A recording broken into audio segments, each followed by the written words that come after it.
এক কাপ চা করে দাও তো। এই তো চলে এসেছিস মহারানী। না চল তো এবার আমার হাতে হাতে একটু কাজ করে দে।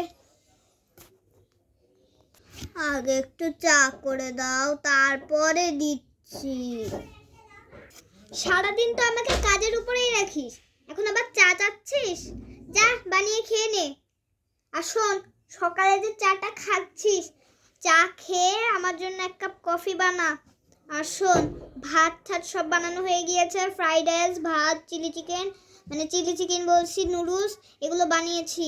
আর বাসায় তরকারিও আছে। ভাত খা, না হলে রুটি খা, না হলে ফ্রাইড রাইস, না হলে নুডলস খা। আমি নুডলস খেয়ে নিয়েছি। যা খাবি তাড়াতাড়ি খেয়ে নে, আমাকে আর জ্বালাস না। আর শোন, কফিটা বানিয়ে দে আর আমাকে, আর তুই চাটা বানিয়ে খা। ওহো, আচ্ছা ঠিক আছে, যাচ্ছি। ও মা, কফির কৌটাটা কোথায়? আর চায়ের কৌটাটাই বা কোথায়? আমি কিন্তু দিয়ে দিয়েছি, একটু দেখে যাও তো। কেমন একটা জানি গন্ধ আসছে, দেখে যাও তো কি দিয়েছি। চল দেখা।